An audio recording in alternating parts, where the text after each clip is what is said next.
그 여러분 일단 요거 예전 강의 진도 다 종이된 거 받으셨죠? 네, 그래서 우리가 강의 계획서는 이따가 오해하는 그 저기가 그룹 레슨 강의 진도고 요게 우리 그 강의반 강의 진도입니다. 그래서 이제 8회 동안에 오늘은 이제 문제 이제 4번까지 혹시 시간이 나면 이제 5번까지 보고 이렇게 이제 6일차까지 진도별을 갖다가 49번까지 있는데 이렇게 맞춰서 그 중에서도 이제 다 볼 수는 없고 중요한 내용들을 한번 다 중요한데 그 중에 특히 이제 중요한 내용들을 뽑아 보고요. 7, 8회는 이제 뒤에 전범위가 16개가 17개가 있습니다. 그 중에서 뭐 하루에 한 6개나 7개씩 해서 7, 8회는 이제 전범위를 보겠습니다. 그래서 요 진도대로 나갑니다. 그 강의 엑스에 있는 거는 그룹 레슨 위한 강의고 이따가 뭐 3시 반부터 이제 그룹 레슨 이제 들어가고요. 그 다음에 이거 보시면 이제 실전 대비 형법 기출 객관식 이론 지문 이제 OX 이거 요거는 이제 우리 학생이 이제 요구한 건데 요게 이제 변시 2대부터 이제 13회 그 다음에 이제 법전형 모의시험 2012년부터 이제 작년까지 요 이제 이론 순수 이론 문제입니다. 이론 지문 기출 이론 지문 판례 아닙니다. 퍼펙트하게 이제 순수 이론 지문만 전수조사를 했습니다. 한 3번, 4번 봤는데 그래도 뭐 한두 개는 빠졌겠죠. 저도 모릅니다. 근데 뭐 거의 이제 뽑았다고 보는데 그래서 이것도 뭐 양이 적지는 않습니다. 적지는 않은데 이론 지문은 이제 이 정도면 뭐 법전형 모의 시험까지도 다 커버가 되지 않을까 이렇게 봅니다. 그래서 요거는 이제 강의 시간에 다루지 않습니다. 강의 시간에 이제 다루지 않고 요거는 그냥 혼자서 이제 자습하세요. 자습하시고 자 그 다음에 강의를 갖다가 이제 나가는 방법을 한번 보시면은요. 먼저 좀 이따가 또 하게 될 텐데 요게 형법 기출 사례 객관식 한 번에 정리하기 요거는 작년에 안 썼습니다. 작년에는 쓰지 않았던 그 자료인데 먼저 얘 정체는 강의 교재가 아닙니다. 한 번에 정리하기는 강의 교재가 절대 아닙니다. 그러니까 부담 가지실 필요 없고요. 요거는 이제 강의 자료고 이번에 이제 시험 끝나고 이제 우리 학생들이 작년에 이제 비해서 좀 이런 것들을 좀 보충해 줬으면 이제 좋겠다. 근데 이제 저도 이제 올해가 이쪽 강의가 24년 차인데 조금씩 놓치는 게 있더라고요. 이게 뭐가 됐냐 했더니 우리가 보통 사례할 때는 사례만 하고 우리도 지금 사례가 주가 되겠죠. 지금도 우리 교재가 또 사례집이니까. 근데 이렇게 관찰해 보면은 사례할 때는 사례만 하는데 또 객관식 할 때는 객관식만 하고 그러다 보니까는 객관식 하다 보면은 이제 사례를 모르고 사례만 하다 보면은 이제 객관식을 잊어버리고 근데 우리가 이제 이 고등고시 이제 변호사 시험 이 공부 방법이라는 것들이 사례와 객관식이 이제 분리가 되지는 않는데 솔직히 얘기해서 저 잘 모릅니다. 그러나 이제 제가 이렇게 들은 걸 보면은 상법은 사실 형법 입장에서 보면 상법은 사례라고 좀 보기가 좀 어렵죠. 어떤 외우 갖고 쓰는 것들이지 형법처럼 정말 사례를 갖다가 우리가 하는 것들은 아니니까 아무래도 이제 상법 같은 경우는 암기 과목이 많고 그 다음에 지금은 제가 모르겠습니다. 근데 옛날 사시 얘기다 보면은 헌법은 사례와 객관식이 완전히 분리되어 있다. 이 변시는 좀 많이 통합이 됐다 그러던데 사실 때는 안 그랬어요. 그래서 완전히 객관식 헌법과 그다음에 사례 헌법은 완전히 다르다. 그래서 사례 헌법은 따로 공부해야 된다. 그런데 이제 형법은 어떤 특징이 있냐? 사례와 객관식이 딱 붙어 있는 게 물론 민법도 붙어 있습니다. 민법하고 비교가 안 될 정도로 딱 붙어 있는 게 형법입니다. 그래서 형법은 객관식이 사례가 되고 사례가 객관식이 된다. 그래서 뭐 헌법 물어보니까 민법도 객관식 사례가 출제가 된다 그러대요. 근데 아시다시피 형법은 객관식 사례가 이제 10문제가 출제가 됩니다. 형법 고유 이번 13회 때는 형법 사례만 3문제가 나왔습니다. 형법 사례만. 그 다음에 이제 형소법과 해서 통합 객관식 사례. 이번에 객관식 사례만 13문제가 나왔거든요. 13회 때만 해도. 그만큼 이제 형법은 사례와 객관식이 구별이 안 된다. 그래서 이거 작년에 한번 3순환 때 그룹에서 한번 이렇게 써봤었는데 사례와 객관식 한 번에 좀 해보자. 그래갖고 강의 시작하기 전에 이제 월요일 날 이제 상담을 좀 하고 그랬더니 학생들이 좀 이게 강의 교재라면 부담이 된다. 근데 강의 교재 아닙니다. 이거는 지금 청법을 갖다가 사례와 객관식을 그 공부하는 하나의 방법론의 그 제시에 불과합니다. 방법론을 제시해서 그 어떤 예시를 위한 강의 자료에 불과하지 교재 그 자체는 아닙니다. 그래서 좀 이따 이제 강의 시간에 다루게 됩니다. 강의 시간에 다루게 되겠지만은 이게 기출 사례를 다 갖고 왔습니다. 사례를 보면서 근데 반드시 이 사례에는 그 동일한 쟁점에서 객관식 문제들이 출제가 돼 있거든요. 출제가 돼 있습니다. 이번에 뭐 유전책도 마찬가지예요. 유전책도 유전책은 이제 작년에 12회 때도 출제가 됐지만은 이번에 이제 13회 문제 뭐 내일이나 한번 이렇게 그 문제 보시게 되겠죠. 객관식 사례도 또 어렵게 출제가 됐습니다. 그런 식으로 그렇다면은 쟁점은 똑같은데 사례에서는 이 쟁점이 이런 식으로 해서 우리가 답안지에 기술을 하는데 객관식일 때는 그렇다면 어떻게 이게 나타나는가? 그래서 제가 다른 안 갖고 왔습니다. 이거는 이제 교재는 아니니까 자료니까 이렇게 한번 공부를 해보자. 그렇게 해서 일단은 이제 기출 지문들을 갖다 쭉 한번 씹어놨습니다. 그래서 작년에는 막 1개 정도 했는데 이번에는 4개, 5개씩. 4개, 5개씩. 그래서 방법론을 제시하는 겁니다. 그래서 여러분들이 꼭 하나 준비해 주실 것은 여러분들 그 객관식을 대비해서 진도별 객관식, 기출 객관식 그 문제집을 하나 또 갖고 계시죠. 어떤 형태로든. 이제 우리 학원은 제게 아무래도 많겠죠. 근데 그렇지 않고. 근데 예를 들자면 뭐 어느 출판사건 상관없습니다. 대신 진도별이어야 됩니다. 진도별. 왜냐하면은 그 어느 출판사처럼 이제 기출 문제를 이렇게 엮어버리면은 통합 문제가 나오면은 막 진도가 뒤죽박죽이잖아요. 안 됩니다. 그래서 어느 문제집은 상관없는데 진도별. 그래서 예를 들자면 이제 유전책을 본다. 내일은 좀 유전책 문제 강의 자료가 또 나갑니다. 그럼 유전책 이제 객관식 문제를 내일 많이 볼 텐데 기출을 이런 식으로 해서 예컨대 유전책에 대해서 우리가 사례 문제를 보면은 이게 객관식 어떻게 나왔지? 한번 훑어보는 거죠. 기출 문제들을. 그럼 거기다 진도별로 돼 있으니까 쭉 한번 훑어보면 요 쟁점이 사례를 내가 이렇게 썼는데 객관식은 이렇게 나오는 거다. 막히만 하면 되니까 그걸 한번 동시에 보자는 거죠. 그러면 우리가 이제 좀 이따 한번 보겠지만 5분만 투자하세요. 사례 볼 때 5분만 투자하시면은 이게 이런 식으로 나오구나. 근데 거의 유사합니다. 대신 이제 OX. 그 정지문도 좋은데 제 거 뭐 정지문도 있고 OX도 있는데 가능하면 OX가 이제 그대로 이제 출제된 걸 보니까 O일 때 이렇게 나오고 X일 때 이렇게 나오는구나. 그것만 체크해 두시면 된다는 겁니다. 이런 식으로. 그러면 그게 이제 암기가 되느냐? 어쨌든 머릿속에 넣어놓은 거니까 나중에 보면은 훨씬 빨리 볼 수 있고 그 다음에 24년 보다 보면은 특히 이 변생들 가장 힘들어하는 것이 사례하면서도 객관식에 대한 부담감을 못 버리고 객관식 하면서 또 사례에 대한 부담감. 최소한 우리가 심적으로 이런 어떤 두려움이라도 이제 버리면은 훨씬 공부하는 게 사실 옆에서 관찰하면은 뭐가 됩니까? 어떤 그 멘탈이 무너지는 것들. 우리 수험생들이 11월쯤 가서 멘탈 무너지는 것들 늘 보이거든요. 그때 이제 친한 친구들은 멘탈 잡아라, 잡아라. 그 친구들이 이제 이번 애들 거의 다 이제 합격을 했는데 어떤 그 객관식이 너무나 힘들어요. 뭐 두려워. 근데 이제는 아직 6월 아닙니다. 5월 30일인데 5월부터 한번 객관식을 준비해보자. 그래서 이번에 이제 그룹에서도 이제 마찬가지지만은 객관식을 한번 준비해보자. 그러면서 그러나 역시 주가 되는 건 사례다. 객관식 사례를 같이 가보자. 그런 측면에서 방법론을 제시하는 겁니다. 교재 아닙니다. 그래서 이따가 강의 시간에 몇 쟁점들을 한번 이렇게 보면서 이런 식으로 그래서 반드시 어느 교재과는 상관없다. 기출 객관식 진도별로 돼 있는 지문이 있어야 된다. 그때 체크만 해주시면은 훨씬 이거 8회 동안에 나도 모르게 객관식을 거의 1회독을 물론 이제 그룹에서 보면 어차피 총강도 2회독이 되는데 기본적으로 1회독을 할 수 있기 때문에 그렇게 한번 보겠습니다. 그래서 요거는 좀 이따 강의 시간에도 들어가게 되겠고요. 그 다음에 이제 사례로 들어가서 주교재는 이겁니다. 이걸로 이제 학원에서 이걸로 저는 사실 그 답안지 핸드북을 하고 싶은데 학원 측에서는 이걸 좀 해달라고 이제 부탁을 해갖고 이걸로 하는데 사실 여러분 실전에 쓰일 것이 답안지 핸드북 이걸로 보셔야 됩니다. 답안지 핸드북으로.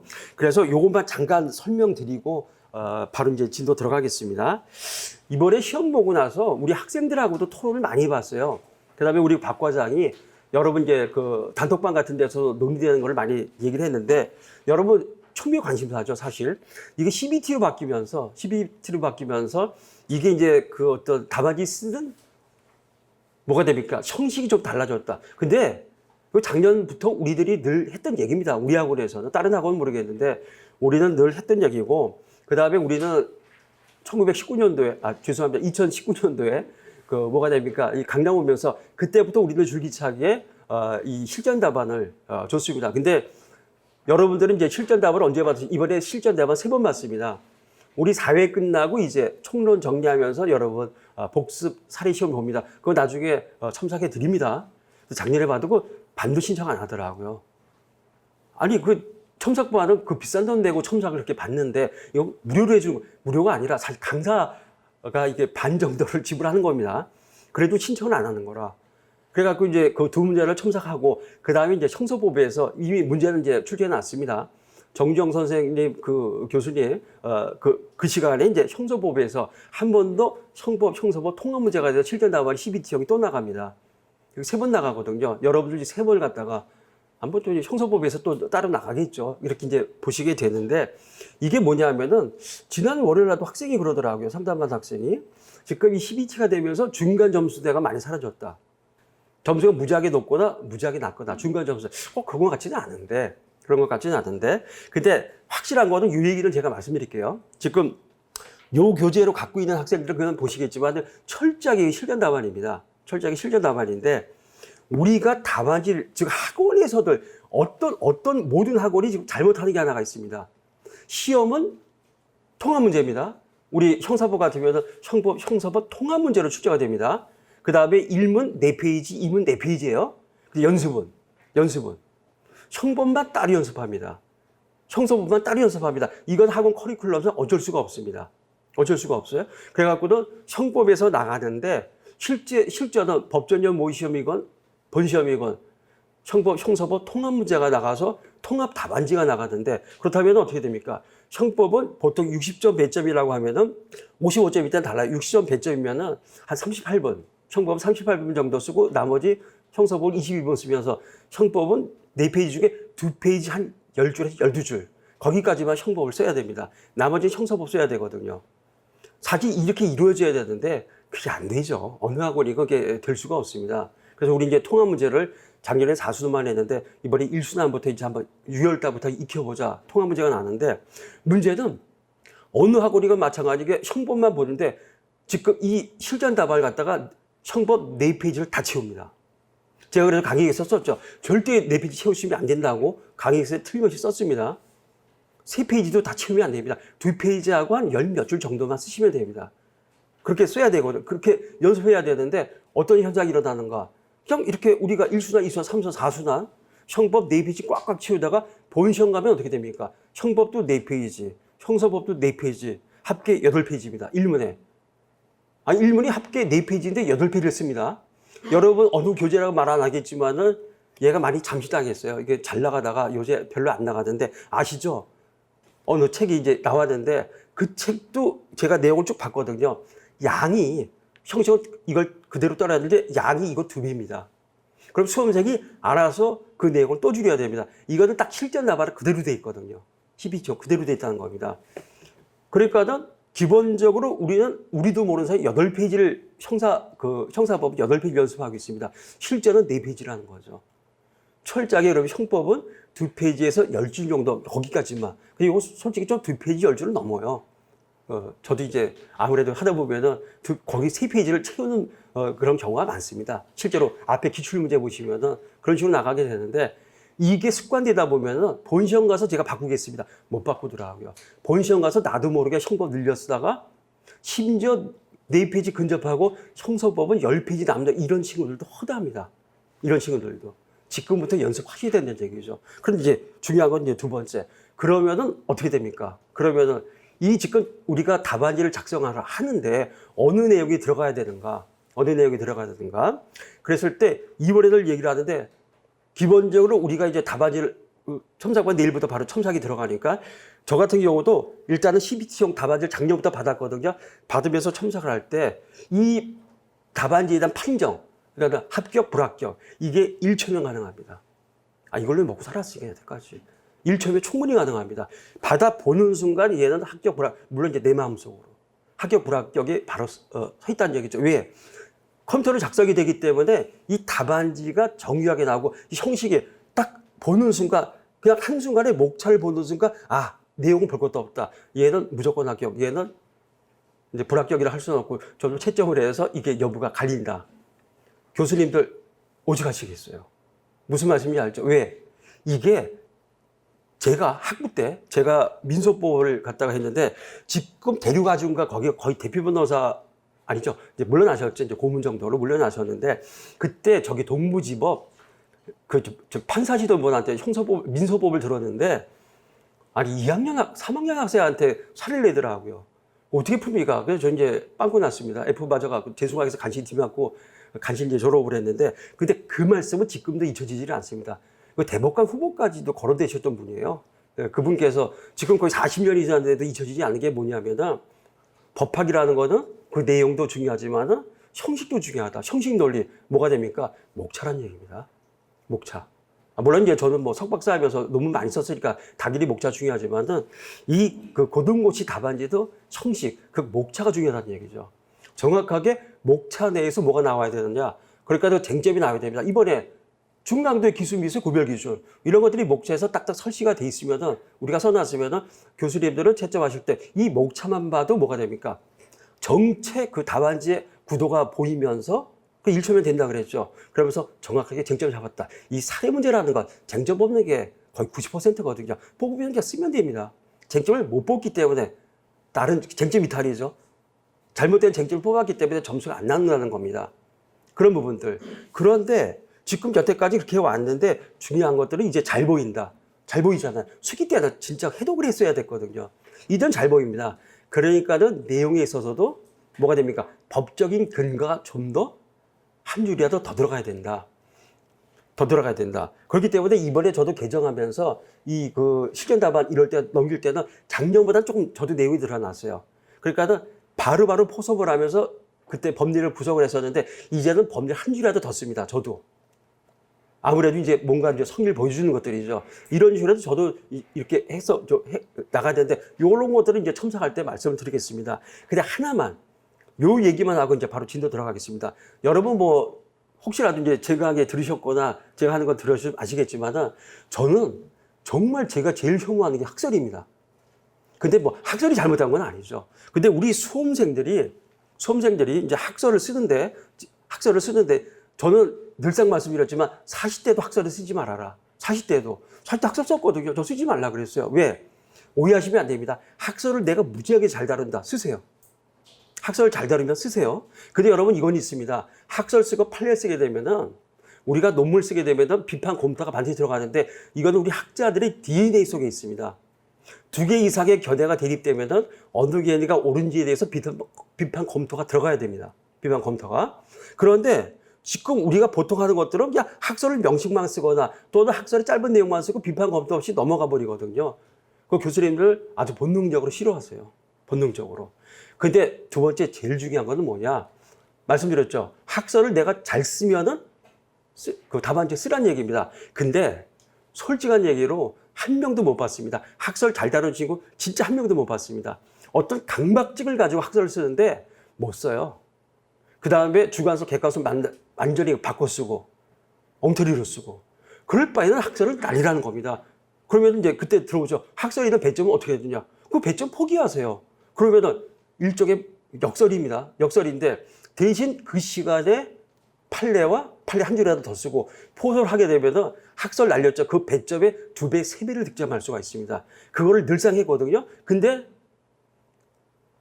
이건 미안한 얘기가 아니겠죠. 근데 늘 대성공을 거뒀습니다. 올해도 합격한 친구들 다들 뭐 마표 나와서 오고 선물 이만큼 사갖고 오고 했는데 그 친구들의 공통점 딱 하나. 학설도 죽어도 안 쓴 친구들이에요. 청법에서. 학설도 쓰지 않고 우리 여러분 첨삭하면 제가 여기 점수도 있습니다. 이 친구들이 개별적으로 점수 보낸 친구들. 첨삭반에는 비록 떨어졌지만 작년에 있던 친구. 형법은 근데 형사학위 60도 다 넘어갔습니다. 근데 그러더라고요. 조금 서운했는데 학설 저기 박사님 명칭 썼습니다. 3개 정도 명칭 썼습니다. 그러니까 그거만 짧게 써있고 판례 위주로 구성을 했습니다. 다 60 넘어갔습니다. 객관식에서 너무 안 난다. 그래갖고 이제 이번에 안 되고 그랬었는데 한 번도 거기에 대해서는 한 번의 오류도 없습니다. 근데 심지어는 이거 누가 또 작년에 올렸더라. 너무 사실 얘기가 아니라 학설 쓰지 말라 그랬더니 제가 하게 듣고 사실 수석이 나왔습니다. 지금도 검색해보면 제 이름 나옵니다. 그 작년에 경력 판사로 판사 인관이 된 친구. 그 친구도 학설 안 쓰고 사실 수색해갖고 지금 판사하는 친구 있습니다. 무지하게 많다는 얘기입니다. 잘 쓰면 쓰세요. 제가 한번 보겠습니다. 잘 쓰나 못 쓰나. 그러나 거의 대부분 99%는 못 쓰면서 학설 때보다 뒤죽박죽 하다 보니까 뭐가 됩니까? 전체 답안지 구도가 망가져 버립니다. 그러니까 1초면 끝난다니까요. 딱 쓴 거 학설 눈에 딱 꽂히는 순간 이게 뭐야? 그 다음 선입관이 들어옵니다. 본능적으로. 0점 몇 초까지. 그러면서 이거 못 쓰는 친구. 그러면 이제 교수님이 배점이 5점이 있잖아요. 다들 정해져 있죠. 정해져 있는데 그러면 5점에서 교수님이 자유지랑 있습니다. 어떤 교수님은 5점에서 출발하고 어떤 교수님은 1점에서 출발하고 보통 3점에서 출발합니다. 그러면 그렇게 되면은 일단 1점에서 근데 1점, 2점 이 정도밖에 안 줘요. 점수를. 아주 낮게 채점이 됩니다. 첫인상이 완전히 그걸 갖다가 결정에 지워버린다는 얘기죠. 근데 첫 쟁점부터 딱 판례 위주로 구성을 하면서 문항 정도만 하면 됩니다. 정확하게 판례 요지가 나온다. 그러면 어떻게 됩니까? 그러면 잘 썼어. 게다가 하나만 더. 우리같이 변호사 자격 없이 순수하게 박사 받고 교수하는 분들이 지금 다 50대 중반 이후입니다.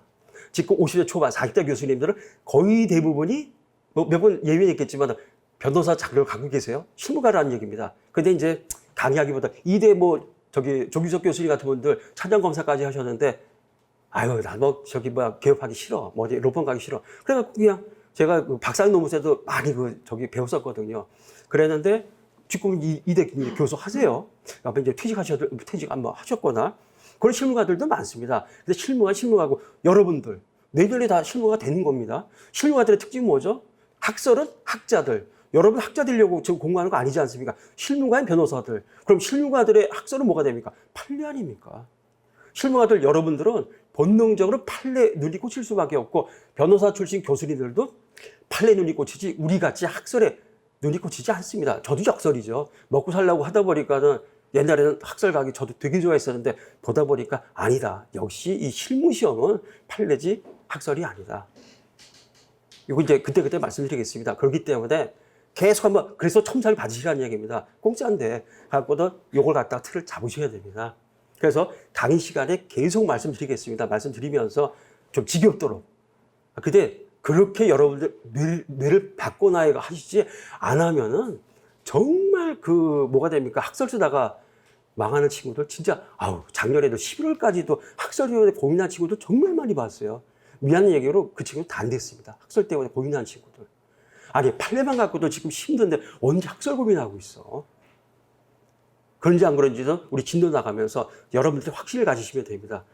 근데도 저 형사법 때도 학설 안 들어오거든요, 거의. 제가 제일 학설을 얘기를 안 하는데, 그래도 좀 하신다 그러는데 전 진짜 안 합니다. 물론 학설로만 이루어진 위전착이라든가 위험방이 사실의 착오는 뭐가 됩니까? 학설을 논하죠. 또 객관 출제가 되니까는. 그러다 이제 그런 것들 제외하고는 그랬을 때 정말 여러분들한테 세뇌를 해야만 학설을 버릴 때 정확하게 답안지 구도가 잡히면서 전체 컴팩트하게 잡히고 완전히 완벽한 답안지가 잡히면서 어떻게 됩니까? 1초 만에 합격이 떨어지는 그런 답안지를 작성할 수 있다. 곁들여서 객관식까지도 잘 좀 한번 보시죠. 하여튼 시끄러운 얘기 드리고요. 자, 진도 나가시면서 그때 제가 한번 말씀을 드리겠습니다. 자, 그러면은 먼저 압축을 한 번만 보세요. 압축을. 객관식도 말씀 안 드릴 수가 없으니까 이따가 그룹 레슨도 일단은 죄형법정주의 문제가 2문제가 나옵니다. 죄형법정 문제가 2문제가 나오는데 압축 보시면은 맨 앞에 이제 죄형법정주의가 있는데 요거 보시면 알겠지만 기출 표시는 안 해놨지만 다 기출 지문들입니다. 기출 지문들을 쭉 이렇게 달아놨거든요. 죄형법정주의는 요 정도만 보시면 충분할 것 같습니다. 우리 합격수기 첫 번째로 올린 친구가 요 압축만 보고도 형법은 만점 맞았다. 형법 만점 맞았다 제가 올렸더라고요. 그래서 근데 그렇지는 않아요. 작년 사순환 때 성삭발이었는데 사순환 때 강의반을 와서 정지문 공부는 했어요. 그래도 이제 했지만 어쨌든 그 친구 101개에서 객관식 110개로 늘었다. 형법은 만점이다. 만점이다. 합격하고도 이렇게 쪼꼬리가 쌀들고 왔더라고요. 그래서 우리 딸이 잘 먹었는데 그 친구 죄형법정주의는 이 정도면 충분합니다. 이 정도. 좀 이따가 또 그룹 세트 때 한번 보시니까 한번 보시고요. 하나만. 자, 5페이지 형법의 적용 범위에서 5번 한시법에서 구법의 축표 여부인데 판례태도 제가 특별 형법 사례가 4월 달에 발간했거든요. 그때 제가 기록형 처음 봤습니다. 전 원래 형법 못하기 때문에 기록형 못하는데 특별형법 중에서 기록형에 나온 거는 제가 특별형법 사례 쭉 하는데 이거 특별형법이니까 이번에 퀵보드 사건. 와, 기록형에 제가 봤는데 이걸 어떻게 했어? 이번에 기록형 점수들이 안 좋은 이가 있더만요. 퀵보드 타다가 중앙선 침범해갖고는 그 여성 쳐갖고는 그 부상 입힌 거 했을 때 특가법상의 도주치상죄가 성립하든가 거기에 이제 기록형이 있지 않았습니까? 바로 이 판례죠. 바로 이거 동기설에 관한 판례 이거였었는데 저도 이거 네비를 썼습니다. 그 말도 안 되죠. 어떻게 기록형을 하겠어? 저도 이제 기록형 담당이 아니까 한번 이렇게 쭉 써봤어요. 근데 결론은 도주치상죄가 성립하지 않는다. 과실 인정 안 되기 때문에 중앙 실명했지만은 도주치상죄가 성립하지 않는다. 근데 기본적으로 요 판례가 이번에 기록형에서 출제가 됐습니다. 그러면은 이게 한시법에서 구법의 추구표 여부인데 좀 이따 구를 했을 때도 요 지문이 한 문제가 다 나와버립니다. 한 문제를 그렇게 구성을 했더라. 제가 출제한 거 아닙니다. 자, 그랬을 때 판례 태도인데 한시법. 자, 한시법은 뭐죠? 기본적으로 그 법률이 유효기간이 정해지는 법이 한시법입니다. 예, 근데 2004년, 24년 1월 1일부터 12월 30일까지 이 법이 유효하다. 이게 바로 한시법이 됩니다. 그러나 한시법은 큰 의미가 없고 실제로는 뭐가 됩니까? 기존 법령이 폐지가 됐었을 때 그러면 기존 법령이 유효했을 때 그 법령을 위반한 사람들을 그런데 처벌 규정은 삭제가 폐지가 됐습니다. 그럼에도 불구하고 처벌할 수 있는가? 판례는 그간 동기설이었었죠. 비록 처벌 규정은 삭제가 됐지만은 그것이 단순한 사태의 변화다. 그때는 처벌할 수 없다. 구법의 추구표가 인정 안 된다. 그러나 이것이 법적 견해 변경일 때는 이때는 어떻게 됩니까? 구법의 추구표를 인정해서 처벌 규정은 폐지가 됐지만은 얼마든지 처벌할 수 있다. 이게 바로 동기설인데 전원합의자 판결. 그러나 완전히 날려버렸습니다. 그럴 필요 없다. 폐지되면 더 이상 처벌할 수 없다. 그래서 1번 기억. 한시법의 유효기간 중에 발생한 범죄 행위를 그 유효기간이 경과한 후에도 지금 삭제, 폐지가 됐습니다. 추급해서 구법의 추급해서 적용함으로써 행위자를 처벌할 수 있는가? 최근 대법원 전원합의체 판결은 A. 종래 동기설을 폐지하고 B. 범죄 후 법령의 변경에 의해서 그 행위가 범죄를 구성하지 아니하게 되거나 형이 가벼워진 경우 종전 법령이 범죄로 정하여 처벌한 것이 부당하였다거나 과형이 과중하였다는 반성적 고려에 따라 변경된 것인지 여부. 이게 이제 동기설이죠. 그래서 법령의 변경은 기본적으로 법적 견해 변경일 때 이것은 법 자체가 잘못됐다. 그럴 때만 법령의 변경에 대해서 면소 판결을 해줘라. 이것이 이제 판례의 태도였었습니다. 단순한 사태의 변화일 때 그때는 비록 처벌 규정은 삭제됐지만 구법의 추구표를 인정해서 얼마든지 처벌할 수 있다. 이것이 이제 판례의 태도였었는데 여부를 따지지 않고 더 이상 이제 따지지 말아라. 형법 1조 2항의 신법 우선주의와 형사소송법 제326조 면소 판결에 있어서 제4호 범죄 후에 법령의 개표로 형이 폐지되었을 때가 적용된다. 따라서 그 입장을 변경했다는 겁니다. 핵의 가벌성이 상실되고 이때 그러다 무죄 판결은 아니고 면소 판결을 해줘라. 자, 이 내용인데 따라서 종래 동기설에 입각한 일련의 판례들을 100개가 넘었었습니다. 이 판례들을 딸딸 외웠었거든요. 더 이상 어떤 법적인 의미도 가질 수 없게 되었다. 자, 다음 페이지 핵심 요약이 있습니다. 이 요약들이 이번에 사실은 얘보다는 사례에서 요놈들이 더 중요했었는데 그 이순환 때 3개년 판례 보는데 이렇게 한번 해봤어요. 그래갖고도 물어봤더니 이렇게 요약해 주면 좋다고. 그래서 이번에 3개년 판례는 전체 처음부터 끝까지 이런 식으로 이제 요약이 따라서 들어갈 텐데 한번 보시죠. 1번. 이 자체가 하나씩 객관식 질문이 나왔습니다. 이따가 그룹에 쓸 때 한번 확인해 보세요. 1번. 형법 법규 자체 또는 그로부터 수권 위임을 받은 법령의 병역에 따라 범죄를 구성하지 않게 되거나 형이 가벼워진 경우 형법 1조 2항과 형사법 326조 4호에 따라서 이때는 동기를 뭐가 됩니까? 법률이 변경돼 폐지돼 동기를 따지지 말고 면소 판결 또는 형이 경한 신법이 적용이 된다는 것들. 이게 대원칙입니다. 2번. 이러한 법리는 형벌법규가 고시 등 행정규칙, 행정명령, 조례 등의 구성요건의 일부를 수권 내지 위임한 경우 위임법 있죠. 부속법령들, 하위법령들, 시행령, 그 다음에 총리령, 구령, 심지어는 이제 지방자치 조례 같은 경우들. 그런 하위법령의 경우에도 그 고시 등 규정이 위임 입법의 한계를 벗어나지 않는 한 역시 동일하다는 것들. 그렇다면 역시 처벌할 수 없다는 얘기죠. 3번. 그러나 해당 형벌법규에 따른 범죄 성립 및 처벌과 직접적으로 관련된 형사법적 관점의 변화와 관련이 없는 별개 다른 법령의 변경으로 인해서 가벌성에 영향을 미치게 되는 경우 위 규정의 적용이 없다. 나중에 이제 우리 이따가도 보시겠지만 법무사법이 개정돼 갖고 변호사 업무에 큰 지장을 줍니다. 파산 같은 경우는 원래 법무사법에 의해서 법무사들의 수임사항이 아니었었습니다.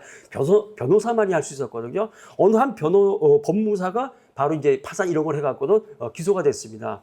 그런데 재판 과정에서 법무사법이 개정돼 갖고 변호사들 별로 좋은 거 아닙니다. 법무사들도 이제는 파산이라든가 회생 같은 업무를 담당할 수 있었습니다. 지금 그렇게 되어 있습니다. 변호사가 이제 많이 뺏겼습니다. 그런 부분들을. 그랬더니 이거는 그렇다면은 뭐가 되느냐. 어떤 그 소위 말해서 지금 우리 1항이라든가 2항, 여기에 해당되느냐 그랬더니 전혀 상관없다. 전혀 상관없다. 법무사법이 개정된 것은 지금 이거 변호사법 위반인데 변호사법 위반 그 사항과 어떤 관계도 없다. 아무런 관계도 없다. 바로 여기서 3번을 의미합니다. 그렇다면 걔는 그냥 처벌해라. 변호사법 위반으로 그 변호사법 위반 처벌해라. 아니, 법무사에서 이제 시설회가 가능한데 그건 지급력이고 제정된 지금부터고 걔는 과거에 그 변호사법 위반했지 않았냐? 그거 처벌해라. 아무 상관없다. 바로 이제 그런 부분이 됩니다. 좀 이따 출제가 될 겁니다. 그 다음에 4번.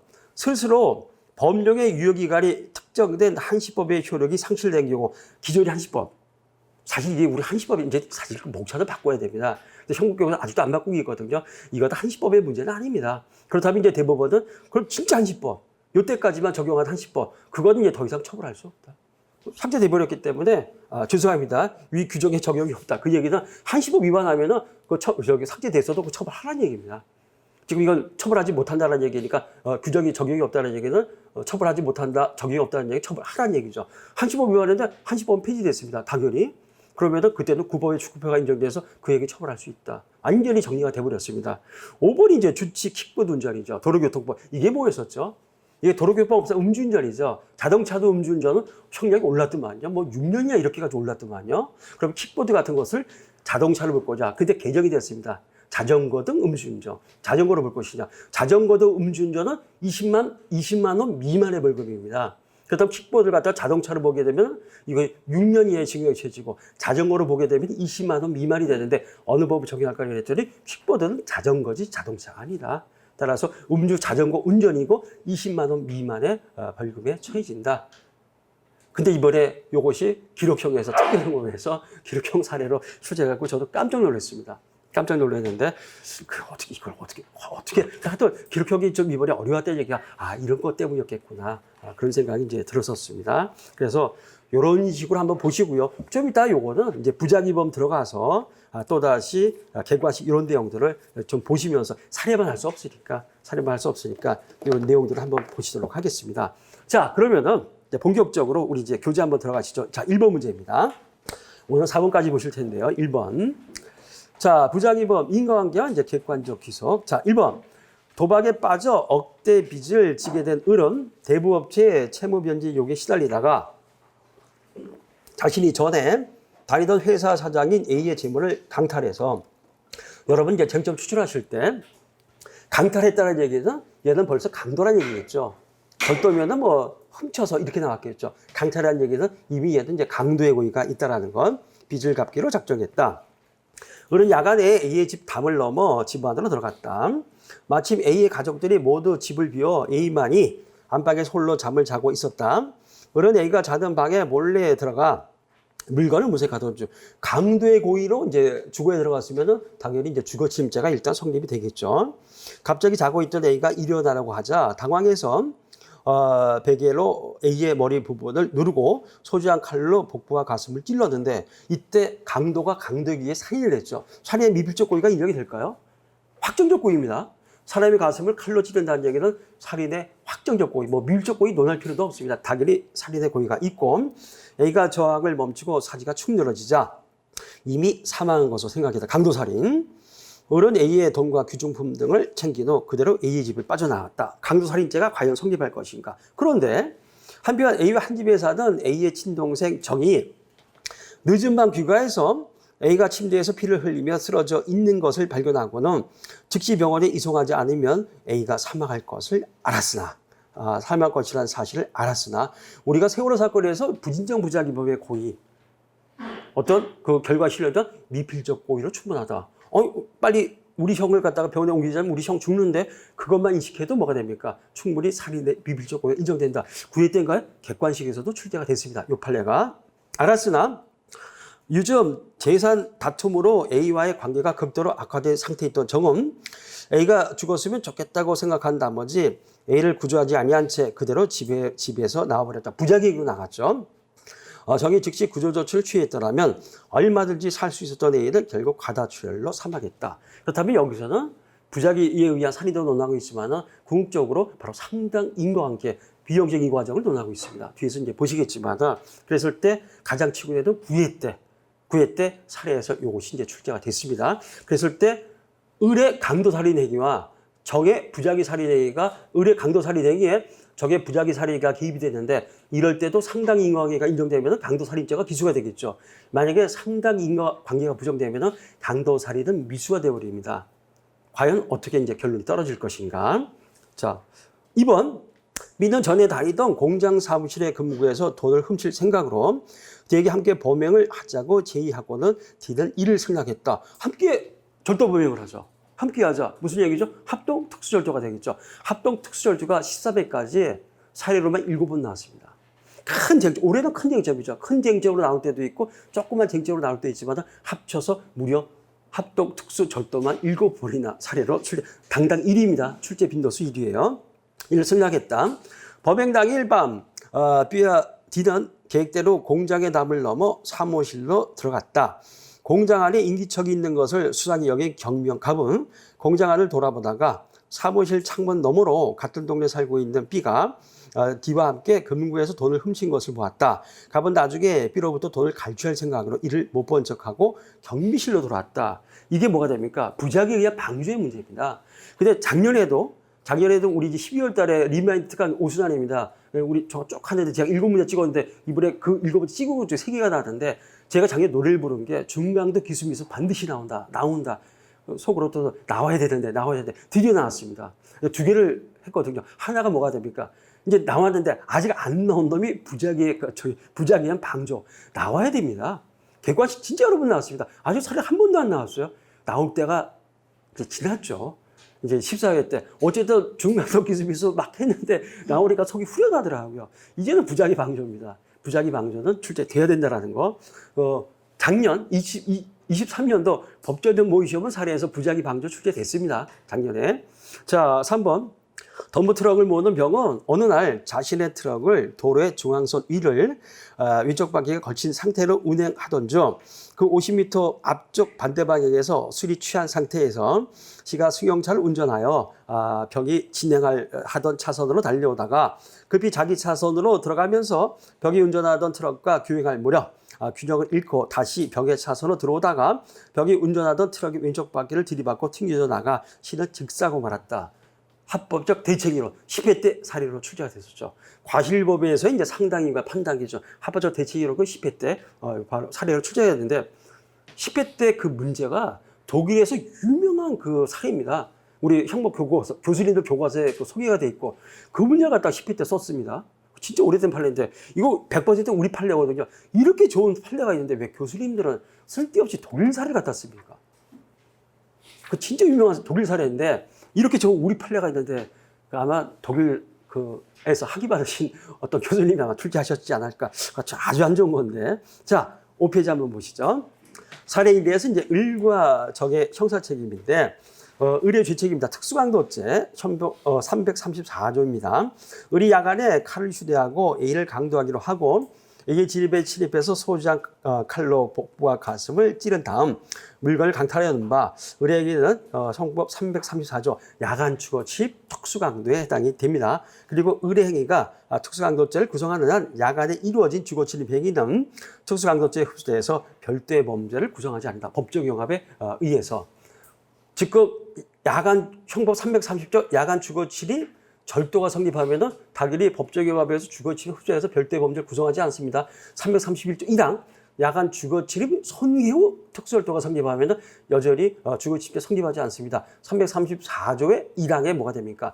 야간 주거 침입 특수 강도가 성립하면은 왜 법적 운하님의 주거 침입죄가 규정되기 때문에 이때는 법적 용합에서 별도의 주거 침입죄 성립하지 않습니다. 다만 언급은 반드시 해주셔야 됩니다. 배점이 있습니다. 언급은 이렇게 해주셔야 되겠고. 자, 문제는 강도 살인죄 성문인데 여기서 지금 이 교재가 아니라 만약에 답안지 혜택을 갖고 있는 분이라면은 이때 강도 교육 같은 것이 상당히 짧게 돼 있을 겁니다. 실제 답안지 그 정도로 쓰셔야 됩니다. 칼로 사람을 찔렀으면 당연히 살인의 고의가 있는 거죠. 강도 기회에 칼로 사람을 찔렀기 때문에 당연히 강도 살인의 고의를 가지고 살인의 길을 했다. 이렇게 아주 짧게 나갑니다. 이거는 뭐 이제 우리가 흔히 보는 이제 일반적인 그 교재니까 이렇게 길게 썼습니다. 따라서 기본적으로 흉기인 칼로 사람의 복부와 가슴을 찌르내니 우리가 8회 때 갑을이 범죄 수익금을 놓고 다투다가 갑이 그 칼을 들고 설치가 을이 뺏어가고 갑의 목을 칼로 찔렀죠. 그러면 갑에게는 뭐가 됩니까? 사람의 목을 칼로 찌르면 100%입니다. 갑은 안 죽었어요. 살인 미수가 됩니다. 자, 갑이 피를 철철 흘리면서 쓰러지는데 그 갑의 아내 정의 집으로 돌아왔습니다. 자기 남편이 칼에 맞아갖고 피를 죽어가고 있는데 지납 10수년간 남편한테 지속 학대를 받아왔다는 거죠. 차라리 죽었으면 좋겠다. 구조하지 않고 가버렸습니다. 그럴 때 살인된 밀접 고의 인정됩니다. 인정됩니다. 부작위한 살인이겠지만 그냥 갑은 끝끝내 죽지 않았습니다. 그래갖고는 복수 차원에서 지금 병의가 정을 시켜갖고는 을을 깔아버리겠죠. 자동차로 뭐가 됩니까? 그 깔아버렸는데 전체 육체 상해로 끝났습니다. 안 죽었어요. 아무도 안 죽었습니다. 8회 때는. 어쨌든 사람을 갖다가 차로 깔아버렸다. 이번 13회 때도 출제가 됐었죠. 그럼 죽습니다. 당연히 살인의 미필 고의가 아니라 확정적 고의, 살인의 고의가 인정된다. 이런 식으로 고의 뽑아내는 것들이 살에서 자주 나옵니다. 그럴 때 정확하게 살해 안에서 칼로 사람의 목과 가슴을 찔렀다. 베개로 막 질사시키려고 했다. 당연히 살인의 고의 인정된다. 강도 살인의 고의가 인정된다. 그 정도만 쓰시면 되겠죠. 자, 그렇다면은 이제 여기서 중요한 거는 상당 인과관계인데 상당 인과관계는 사례에서 2번, 3회 때, 그 다음에 9회 때 2번 출제가 됐습니다. 그래서 여기서 말하는 소위 이제 비유형적인 과정. 그런데 문제는 이 비유형적인 과정은 상당 인과관계가 부정되는 것만 사례가 출제가 됩니다. 긍정되는 경우 많이 출제됐습니다. 쓸 게 없어요. 한자도 쓸 거 없어요. 아니, 상당 인과 인정되면 당연히 기수지. 하나도 쓸 거 없습니다. 부정될 때만 출제가 되고 3회 때, 9회 때 사례로 2번 출제가 됐습니다. 구조만 한번 보시죠. 자, 압축 12페이지 한번 펴보세요. 압축 12페이지입니다. 압축 12페이지. 비형적 이과정인데, 자, 여기서 을이 일단 강도 살인을 합니다. 저는 그 필기 거의 하지 않습니다. 보시면 아시겠지만은 제가 쓰고도 글씨를 못 알아봐요. 그래서 저는 글씨를 안 쓰는 게 습관이 돼갖고, 저는 학부 때부터도 타자기사가 타다를 탁 해갖고 리포트 내고 그랬어요. 안 씁니다. 근데 이거는 필기라기보다는 이제 구조 때문에. 자, 강도 살인을 했는데, 결국 A가 결국은 사망했습니다. 근데 강도 살인에 의해서 사망했으면은 당연히 상당 인과관계가 인정돼서 강도 살인죄가 성립하겠죠. 이때 그냥 강도 살인죄 성립한다. 상당 인과 묻지 않습니다. 그게 아니라는 얘기죠. 이때 뭐가 됩니까? 이때 다른 판례입니다. 다른 사실이 개입이 됩니다. 이때 다른 사실이 개입됐다. 이걸 갖다가 우리는 전체적으로 형법 교과에 있어서 이 쟁점은 뭐라고 이제 명시를 붙였죠? 바로 비유형적 인과과정. 어떤 전형적인 인과과정이 아니란 얘기입니다. 그래서 비유형적, 비전형적 바로 인과관계 또는 인과과정의 문제이다. 다른 사실이 이제 개입이 되는데 문제는 이때 결론은 간단합니다. 이 다른 사실의 개입이 상당 인과관계가 인정된다, 인정되지 않는다. 판정하는 기준은 딱 하나입니다. 판정하는 기준은 딱 하나. 이런 다른 사실의 개입이 좀 이따 우리 이거 객관식 한번 보시죠. 다른 사실의 개입이 일반인 평균의 입장에서 판단 기준은 바로 예경하면서 답안지에 반드시 현출돼야 됩니다. 다른 뭐가 됩니까? 다른 사실의 개입이 일반인 입장에서 예경 가능하다, 불가능하다. 예경 가능성이 부정이 되면은 상당 인과관계도 부정돼서 미수. 그러다 예경 가능성이 인정이 되면은 상당 인과관계가 인정돼서 기수. 그러나 사례는 부정되는 것만 출제가 된다. 긍정되는 건 쓸 게 없기 때문에 사례에서는 출제됐습니다. 쓸 게 없어 그냥 넘어간 겁니다. 부정되는 거 3회 때, 9회 때 출제가 됐다. 그래서 결국 일반 입장에서 다른 사실의 개입이 일반인이 평균 입장에서 예경 가능하다. 상당 인과관계가 인정, 기수. 그러다 부정된다. 그랬을 때는 상당 인과관계가 부정된다. 자, 압축 한번 보시죠. 압축 12페이지. 비형적 인과적 돌표 있죠. 다른 사실에 기입이 됩니다. 다른 사실에 기입. 비형적 또는 비전형적 인과정의 경우 즉 선행행위의 인과 과정에 다른 사실이 개입된 경우. 자, 그럼 도피 한번 보세요. 예견 가능성이 있는 경우인데 사례. A가 갑의 살인행위로 복부자상을 입고 입원을 하였으나 김밥 콜라 사건. 의사의 처방을 어긴 A가 치료를 소홀히하다가 그로 인해서 폐혈증으로 이제 사망한 경우입니다. 법적 효과 상당히가 인정되겠죠. 살인 기수인데 개입 형태의 예시는 뭐가 되느냐 하면은 피해자나 제3자 보통과실, 경과실이 개입된 경우가 보통 여기에 해당됩니다. 보통과실, 피해자나 제3자 경과실이나 보통과실이 일반적인 과실이 개입됐을 때 바로 여기에 해당이 된다라는 것들. 자, 그러면은 13페이지 상당 인과관계를 인정한 판례인데 1번 요거 한 번만 보세요. 요게 바로 김밥 콜라 사건입니다. 전북 전주시에서 그 조폭끼리 이제 칼부림해 갖고도 복부 자살을 입혔죠. 그랬는데 이 뭐가 됩니까? 사실 조폭들의 조직원은 아니었고 친구였는데 어쨌든 이제 똑같은 놈들이죠. 그러니까 복부 자살을 입으면 수분 섭취를 극도로 조절해야 되는데 뭐가 됩니까? 이 무식한 놈들이 복부 자살을 입었는데도 그 김밥에 콜라에 사이다 이거 싸갖고 이거 빨리 먹고 힘내라 그랬더니 그걸 빨리 먹고 이제 가셨죠. 그걸로 이때 개입된 그 피해자의 그 과실액이 뭐가 됩니까? 피해자 치료 소홀액이. 그러면 피해자의 치료 소홀이 환자의 치료 소홀이 일반인 평균 관점에서 예견 가능한가? 너무나 예견 가능하죠. 저부터도 의사 선생님 말씀 안 듣습니다. 한 잔 먹고 싶으면 먹고 이래버리거든요. 그냥 의사의 처방을 무시하고 환자해서 치료 소홀하는 것은 너무나 그냥 많이 관찰이 됩니다. 너무나 예견 가능하다. 자, 1번 한번 보세요. 살인행위와 피해자 사망 간에 다른 사실이 기재돼서 사망의 직접적 원인이 되었어도 그 사실이 통상 예견 가능한 경우 대법원은 정확하게 예견 가능성을 설치하고 있습니다. 살인행위와 사망 사이의 인과관계가 인정된다. 객관식만 3번 출제가 됐습니다. 객관식에서만 이 판례가. 자, 이러한 경우들. 그러나 쓸기였기 때문에 객관식용이지 사례용은 아닙니다. 사례용으로는 바로 예견 가능성이 없는 경우. 밑에 예견 가능성이 없는 경우 한번 보시죠. 병이 남들이 모르는 특이한 심장병을 앓고 있는 시를 향해서 사계 고의로 주먹을 휘두르는 순간 심장이 약한 시가 느닷없이 쓰러진 경우. 변주구입니다. 이게 뭐가 될까요? 피해자의 특이체질. 피해자의 특이체질. 실제 판례 보면은 고등학생인데 뭐가 됩니까? 뇌 두께가 0.5mm. 저 그 판례 보고 못한 줄 알았습니다. 뇌 두께가 어떻게 0.5mm가 돼요? 진짜입니다. 그러니까 체육 선생님이 민방훈련 참석 안 했다고 뭐가 됩니까? 이런 귀찮게 한 대 때렸는데 죽어버렸다는 거죠. 어떻게 이게 가능한가? 있을 수가 없다. 알고 봤더니 피해자 특이체 알 수가 없다는 얘기입니다. 자, 이러한 경우 상당히가 부정됐다. 보통 우리가 그렇다면은 예견 가능성이 부정되는 비유형적 인과 과정 어떤 예시가 있냐면은 자, 개입 형태 예시가 있습니다. 바로 피해자의 특이 체질. 두 번째, 천재지변의 개입인데 여러분들 그 이제 4회차 그 다음 주 한 화요일이나 수요일 날 좀 1차 시험 보시거든요. 그때 이거 당연히 냈습니다. 그때 저 이제 천재지변을 냈습니다. 죄송합니다. 스포미디에서 천재지변. 근데 천재지변이 진짜 쓸 게 많습니다.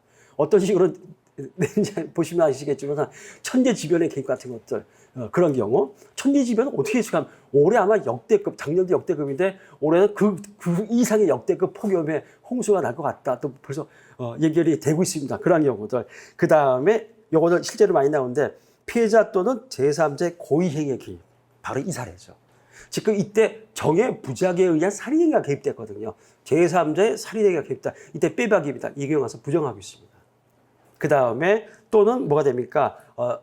피해자 또는 제3자의 중과실이 개입된 경우. 중과실 같은 경우는 문제를 만들긴 하는데 좀 껄끄럽거든요. 그렇게 안 볼 수도 있습니다. 그래도 빼박을 할 때는 차라리 고의를 갖다가 이렇게 심어버리는 거죠. 그럴 때는 확실히 뭐가 됩니까? 예견가능성이 부정된다. 이런 형태로 우리가 나올 수 있다라는 것들. 자, 그렇게 해서 한번 보시죠.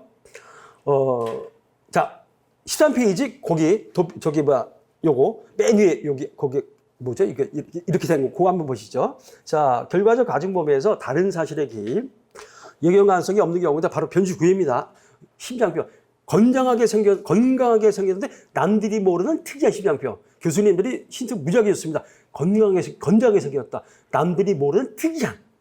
남들이 모른다, 특이하다. 아예 강조해 놨거든요. 그런데도 못 씁니다. 이 정도로 갖다가 완전히 답을 줬는데 예견 가능성 없거든. 예견 가능성 없으니까 뭐가 됩니까? 이게 사기치사거든요. 야, 사기치사. 사기행위와 치사행위 간에 사망 사이에 절대 예견 가능성 없어. 그러니까는 이것도 일단 상당히 부정해버려. 이렇게 지금 9회 때 힌트를 주고 있었습니다. 자, 1번. 기본 범죄와 중요한 결과 사이에 상당 인과관계가 부정된다. 결과적 가중법의 성립은 이제 불가하다. 2번 기본 범죄 기수 또는 이제 미수만 성립이 된다. 실제 그 구2 때 문제는 뭐 있었죠?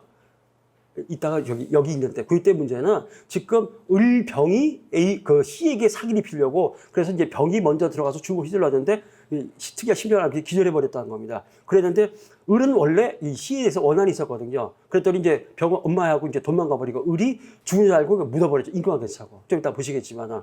그래서 인과관계 사고는 결론이 뭐가 됩니까? 살인의 고의기수가 인정되죠. 그렇다면은 벽의 입장에서 제3자 살인행위가 개입됐다. 그래서 인과관계를 상당히 두 번 논합니다. 일단은 상해치사에 대한 인과관계, 상해행위와 치사 간의 인과관계. 요거는 뭐가 됩니까? 일단은 을의 행위가 개입됐거든요. 그렇다면 제3자의 고의행위가 개입됐기 때문에 또는 공범의 고의행위, 그러나 공범이지만 공범행위를 몰랐습니다. 제3자 공범의 살인행위, 고의행위가 개입됐기 때문에 상당의 부정, 상해죄만. 상해죄도 그럼 상해 기수가 되는가 그랬을 때 피의자 특기죄지. 따라서 부정, 따라서 결론은 상해 미수만이 성립한다. 9회 때 이것이 이제 결론이었었습니다. 바로 이제 그거를 설명하고 있다라는 것들. 자, 그렇다면은 요 문제를 한번 보시죠. 요 문제를 지금 구조가 의뢰 제출을 논하는데 문제는 다른 사실이 개입되는데 정의에 뭐가 됩니까? 친형인데 재산 다툼 때문에 부작에 의한 살인행위가 개입됐다. 공식이죠. 이건 일단. 피해자 또는 제3자의 고의행위가 개입되면은 이때는 공식입니다. 무조건 예경관에서 부정돼서 상당 인과관계가 부정됩니다. 판례 있습니다. 피해자의 고의행위가 개입돼서 상당히 부정한 판례 뭐가 있죠? 강간당한 피해자가 83년도 판례입니다. 그 외에도 있었어요.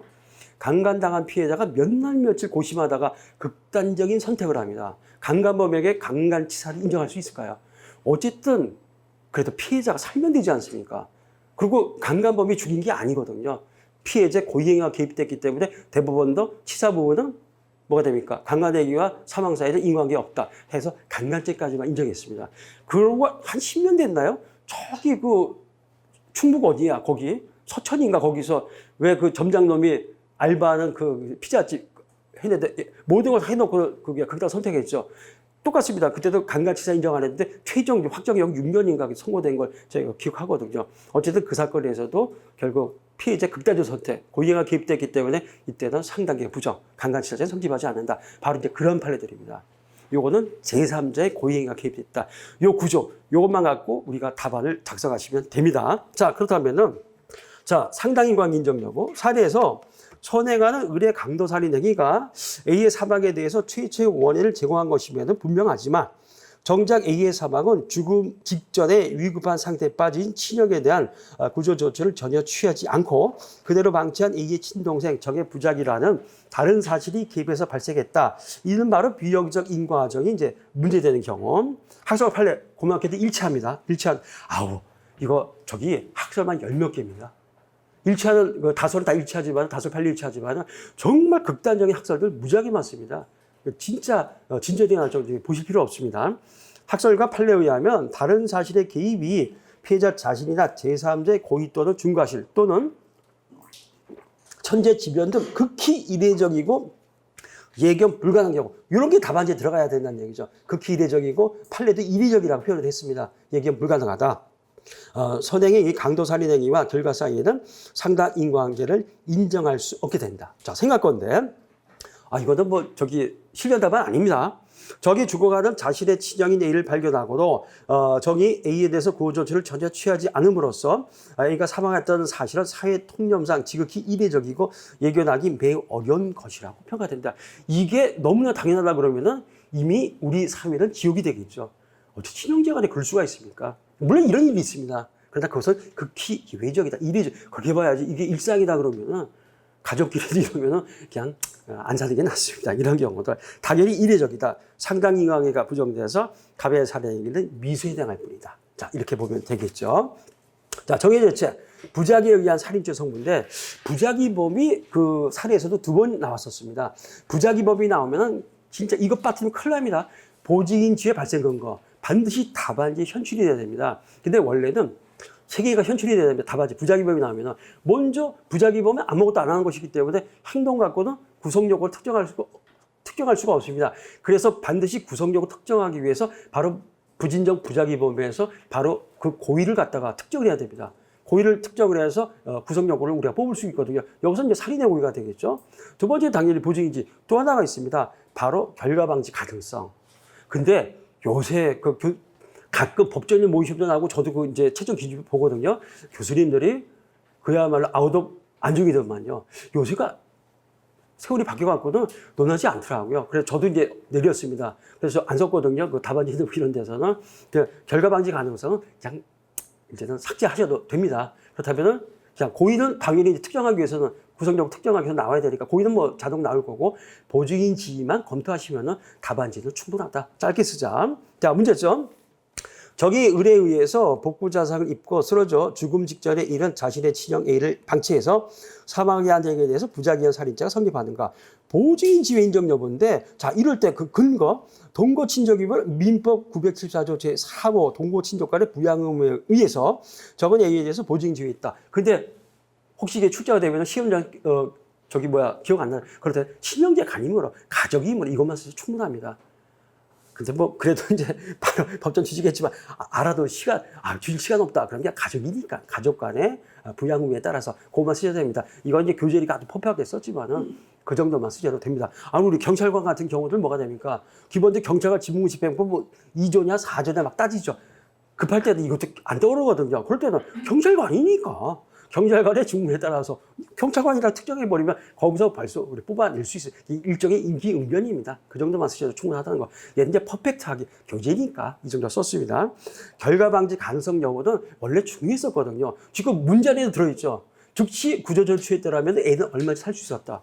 결과방지 가능성이 있었는데 그걸 갖다가 회계자가 무시해버렸기 때문에 결과방지 가능성은 충분히 인정된다. 참 중요했었는데 어느 날부터 안 쓰대요. 그래서 저도 따라서 쓰지 말자. 그래서 교재이지만은 굳이 쓰실 필요 없습니다.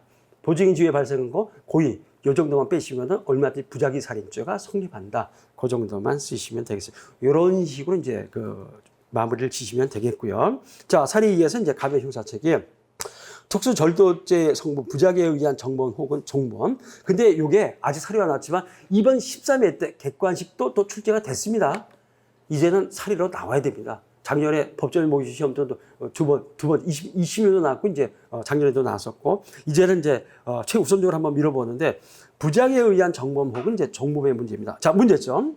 B와 D가 범행 현장에서 시간적, 장소적으로 협력해서 공장 사업실 금관에 들어있던 돈을 훔치내기는 특수절도죄를 구성한다. 그런데 문제는 교사 방조가 메인으로 출제가 됩니다. 근데 정범은 맨날 ABCD예요. 그러면 우리는 보통 갑을병의 죄책을 묻지 ABC의 죄책을 묻지를 않거든요. 그러면 정범은 ABC입니다. 근데 이제 갑을이 기본적으로 교사 또는 방조거든 공범. 그러면은 바로 갑을의 죄책으로 들어갈 수가 없습니다. 왜? 공범 종속 이론에 따라서 교사 방조는 정범의 실행위가 있어야만 교사 방조 성립이 가능합니다. 그렇다면 묻지 않아도 이거는 철칙입니다. 원칙이 아닙니다. 철칙. 절대 벗어나면 안 됩니다. A, B, C, D의 죄책을 묻지 않아도 정범이기 때문에 한 줄이나마 특정을 해줘야 됩니다. B, D는 공공관계에 의해서 지금 절도를 했기 때문에 합동특수 절도가 성립한다. 요거라도 반드시 현실이 돼야 됩니다. 답안지에. 이걸 안 한다는 얘기는 지금 교사 방조를 묻고 있거든요. 그렇다면 공범 종속 이론, 형법의 어떤 대들보 같은 역할을 하는데 이걸 갖다가 완전히 무시해버린 것들이죠. 그러면 교수님들은 그 본능적으로 0.01초 사이에 뭐라고 생각합니까? 얘 실력 없어. 이거 답안지 완전히 진짜 쩔이다. 그래가지고 점수가 없어져 버립니다. 근데 왜 제가 강조를 할까요? 여러분 복수 시험에 이런 것들이 출제가 됐습니다. 출제가 됐기 때문에 반드시 정범의 부분을 선출하셔야 됩니다. 이런 부분들은 짧게나마 일단은 그러면 BD는 이제 투절도. 자, 그런데 공장 경비원 갑은 공장에 대해서 계약관계에 의한 안전관리나 도난 방지 등의 안전 의무에 근거해서 저도 잘 모릅니다. 민간이니까는. 그러나 민간이라면 경비원이란 보안 용어는 그냥 계약이겠죠. 계약에 의한 보증인 지위가 인정된다. 그저 쓰자는 얘기죠. B와 D의 범죄를 방지할 보증인 지위에 있음에도 불구하고 B와 D의 범행에 대한 적절한 조처를 취하지 않고 이들을 그냥 보내줌으로써 부작위에 의해서 특수절도 범행에 가담하였다. 문제는 갑이 B와 D의 범행에 대해서 정범과 종범 중 어떤 형태로 가담한 것인가. 학설만 저도 많이 잊어버렸지만 4개나 있습니다. 학설만. 다 지금 퇴직하셨어요. 다 퇴직하셨지만 정말 중요한 학설만 4개나 있습니다. 고맙게도 다설판례 일치에서 부작위 종범설인데 부작위 정범설도 있고 하여튼 뭐 더 있습니다. 뭘 또 제가 말씀드리려고 하는 거죠. 절대 학설 의미 없다. 의미 없다. 그냥 판례만 쓰면 충분하다. 학설 쓰는 순간 비판 검토해 주셔야 됩니다. 비판 검토라는 건 이 학설 이런 점에서 부당하기 때문에 내가 판례를 하겠다. 판례가 이런 점에서 부당하기 때문에 이 학설 취하겠다. 비판 검토 이거 어떻게 하십니까? 그렇기 때문에 버리라는 얘기입니다. 판례만 쓰면은 당연히 판례는 타당하고 법원행시 사례 보는데 지난 5월에 있었거든요. 5월 초에 법원행시 철칙이 있습니다. 판례를 갖다 평가하면 그 학생 무조건 과락입니다. 네가 뭔데? 법원행시는 법원 행정처에 출제를 하거든요. 문제 별로 안 좋아요. 근데 법원 행정 출제하는데 완전히 바이블이 됩니다. 판례는. 그래갖고도 만약에 판례를 갖다가 좋게라도 평가를 하면은 네가 감히 어떻게 판례를 평가해? 판례를 쓰면 되는 거지. 그래갖고도 무조건 과락입니다. 그 이제 과장이 좀 됐겠죠. 점수 안 나온답니다. 실제로는 짝이 나온답니다.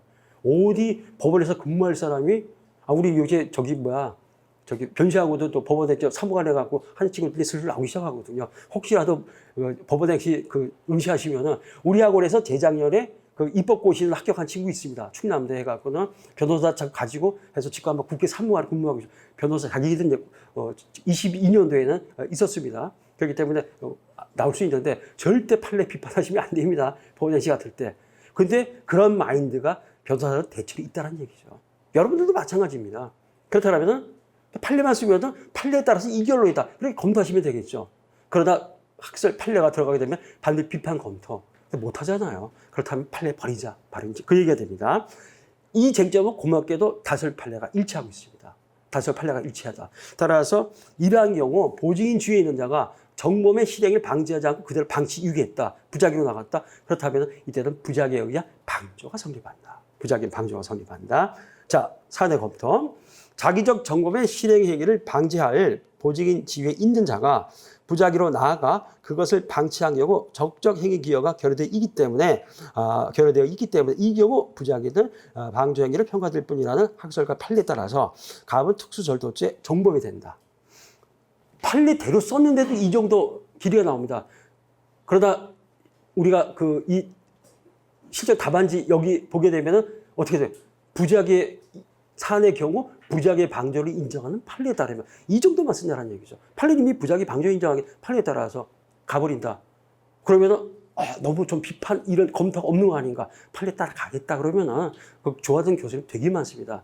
지금 이번에 제가 출제위원 명단을 봤거든요. 좀 놀랐어요. 옛날 사시 같으면은 50대 중반만 해도 출제위원 안 들어갔습니다. 많았잖아요. 법대, 전국의 법대.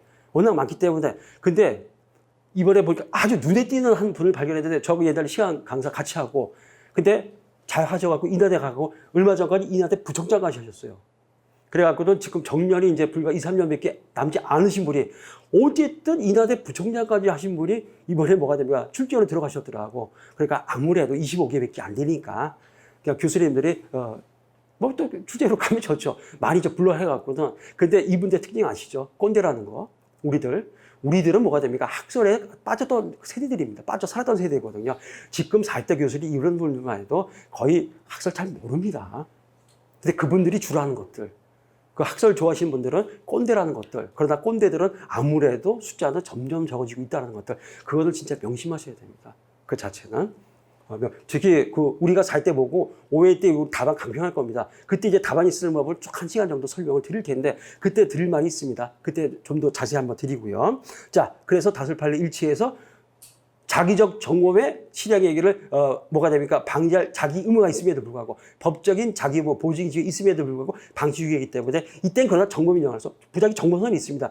정범은 인정할 수 없다. 따라서 이때는 부작위 방조 정도만 처벌하겠다. 다설판례 일치해서 부작위에 의한 특수절도 방조가 성립이 된다는 것들. 자, 사례 3에서 병의 대책. 자, 10회 때 나왔습니다. 합법적 대책 이론. 자, C가 사망한 교통사고와 관련해서 병에게는 중앙선 침범이라는 과실이 인정되지만 이때 C 역시 중앙선을 침범해서 사고가 발생한 것이므로 설사 합법적 대책 이론. 자, 이 쟁점 용어에서 이미 합법적 대책이란 말은 영어로 if란 얘기죠. 가정절. 만약에 내가 세라면 가정절입니다. 틀림없이 주의무방 과실이 있습니다. 그래서 가정을 해보자는 거죠. 만약에 과실이 없었더라면 바로 이러한 결과 발생을 방지할 수 있었는가? 이렇게 반대로 한번 물어봅니다. 그럼 우리가 한번 통상적인 법 논리에 따라서 또는 어떤 논리학에 따라서 한번 생각을 해보죠. 아니, 과실이 있다. 근데 가정을 해서 만약에 나에게 과실이 없었더라면 이 결과 발생을 방지할 수 있었는가? 방지할 수 있었으면 그때는 과실이 결과 발생의 결정의 원인이 되니까 인과관계가 인정되겠죠. 그러나 반대로 과실이 없었더라도 이 결과는 어차피 발생할 수밖에 없었다. 이렇게 된다면 어차피 결과는 네가 과실이 있든 없든 발생할 수밖에 없었어. 그럴 때 우리 보통 뭐라 그러죠? 이거 네 책임 아니야. 그래서 우리가 형법적으로는 이때는 인과관계가 인정될 수 없어. 바로 이것이 합법적 대책의 이론이 됩니다. 합법적 대책 이론, 바로 이것이 되겠는데, 자, 설사 if 가정을 해봅니다. 병이 중앙선을 침범하지 않았더라도 어차피 충돌은 일어났을 것이므로 병으로서는 사고를 회피할 수 없었을 것이라는 판단이 서게 된다. 이와 같이 병의 주의무 위반과 시의 사망 사이에는 상당 인과관계가 인정될 것이니까 문제되는 바, 이는 바로 합법적 대책의 이론의 문제라는 것들. 자, 이 사실관계가 이게 뭐냐면은 여러분은 운전하시다가 이게 지방국도입니다. 지방국도인데 지방국도 많은 경우가 이게 뭐가 됩니까? 편도 1차선, 왕복 2차선입니다. 그러면 지방국도에서 출할 때 추월선 없거든요. 어떻게 하셨어요, 여러분들? 전 이제 조석에서 출하는 거 봤거든요. 역주행해야 됩니다. 쭉 이렇게 오는데 이거 출하려고 그러면은 지금 추월선이 없기 때문에 고속도로 아니잖아, 1차선. 그러니까 역주행을 해서 이렇게 들어가고 역주행해서 빨리 자기 차선 들어가야 되거든요. 바로 사건이 이겁니다. 지금 가해 차량이 입사했던 트럭인데 왼쪽 바퀴가 중앙 살짝 걸쳤어요. 자, A, B 차량이 이렇게 이제 뒤따라갑니다. 근데 이제 피해 차량. 근데 문제는 이 두 명이 탔었는데 이 사람들이 음주운전 차량입니다. 피해자들이 음주운전을 하고 그 다음에 추월하기 위해서 역주행을 했던 겁니다. 딱 위에서 딱 하는데 커브길에서 들어갔더니 앞에 입사들이 딱 나타나니까 엄마하고 자기 차서 들어가다가 뭐가 됩니까? 부딪혔거든요. 튕겨 나가는데 이게 이렇게 된 게 아니라 이렇게 스킬 먹고 들어와서 B 차량이 옆을 받아 그냥 직사해버린 사건입니다. 직사해버린 사건이에요. 자, 10회 때 자, 10회 때 문제 이거 한번 아까 독일 사례. 이게 독일은 정말 자전거길이 잘 돼 있습니다. 저 살던 그 프라이머리가 전 세계에서 자전거길이 제일 잘 돼. 분리수거가 세계에서 제일 먼저 일어난 도시인데 자전거길이 진짜 이렇게 잘 돼 있거든. 우리나라는 이제 많이 있죠. 문제는 10회 문제입니다. 문제 그 자체예요. 지금 이렇게 화물 트럭이 이렇게 지금 하고 자전거길에서 피해 자전거를 이렇게 타고 가는데 요때 뭐가 됩니까? 간격 유지 의무가 있습니다. 이 당시에 간격 유지 80cm를 뛰어야 됩니다. 근데 10회 때 어떻게 나왔었죠? 80cm를 뛴 게 아니라 60cm만 뛰었다. 그러니까는 뭐가 됩니까? 여기서도 중앙선 살짝 침범했죠. 여기서도 지금 가해 화물 트럭이 지금 자전거를 운전해 가는데 80cm가 아니라 60cm밖에 안 뛰었습니다. 주의무 위반 인정이 되죠. 문제는 실제 이 자전거 운전하는 사람이 음주 자전거 운전입니다. 그러니까는 화물 트럭이 확 지나가니까 엄마가 놀래서 왼쪽으로 넘어졌습니다. 그래서 뒷바퀴 안에 직사해버린 사건입니다. 10회 때 문제입니다. 10회 때 문제. 그러면 일단 구조는 똑같습니다. 틀림없이 사고가 일어났고 지금 가해자는 주의무 위반 과실 인정되지만 문제는 둘 다 피해자가 음주운전. 이쪽 피해자 음주운전 중앙선 침범. 그 다음에 요 피해자도 자전거 음주운전. 자, 이렇게 됐었을 때 그 공통점이 뭐가 됩니까? 그래, 틀림없이 60cm, 80cm 안 뛰었다. 주의무 위반 인정되죠. 어쨌든 중앙선 살짝 침범했다. 중앙선 침범 인정되죠. 주의무 위반 인정됩니다. 그러나 반대로 주의 의무 위반이 없었더라도 중앙선을 침범하지 않았다. 80cm 유지했다. 그렇다면 결과가 발생하지 않았을 것이라 확실히 얘기할 수 있는가? 그랬더니 첫 번째 학설이 무죄추정설. 무죄추정설은 뭐냐면은 이때 독일은 수치로 얘기합니다. 이거 독일 학설이니까 수치로. 뭐가 90% 결과 발생을 방지할 수 있었다. 그러면 이때는 상당 인과관계가 인정된다. 그러면 과실법 성립. 그러나 80% 미만일 때는 뭐가 되면 무죄추정의 원칙에 따라서 인정할 수 없다. 물음표잖아요. 물음표라는 건 무죄추정의 원칙. 그렇기 때문에 인정할 수 없다. 판례는 상당 인과관계에서 인정해서 결론은 다설의 입장에 무죄추정설과 똑같다는 얘기입니다. 무죄추정설 똑같다. 확실히 결과 발생을 방지할 수 있었으면 그때는 과실법이 성립하지만 결과 발생을 방지할 수 있었을지 없을지 물음표다.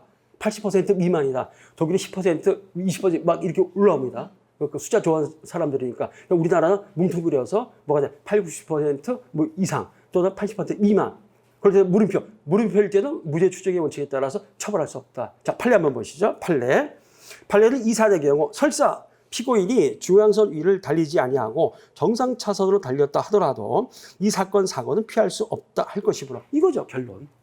어차피 피해자가 음주운전에 역주행을 했기 때문에 가해 차량이 중앙선을 침범하지 않았더라도 확 침범한 거 아니거든. 살짝 거친 거거든요. 그렇다면 결과는 달라지지 않았을 것이다. 바로 이 얘기입니다. 피할 수 없었다 할 것이므로 피고인이 트럭의 왼쪽 바퀴를 중앙선 위에 올려놓은 상태에서 운전한 것만으로는 사고의 직접적 원인이 되었다 할 수 없다. 판시에서 사기다 인과관계설 입장에 서면서도 무죄 추정설과 다설과 동일한 결론에 이루고 있다. 10회 때 이 정도만 쓰면 되는데 실제로는 3줄 4줄입니다. 이문이었었고 그 정도만 쓰시면 충분하다라는 것들. 자, 이렇게 보시면 되겠죠. 자, 뭐 첫 시간 뭐 이거 설명도 많이 하고 좀 길었는데 좀 쉬었다가 두 번째 시간부터는 한번 제대로 한번 달려 보시죠.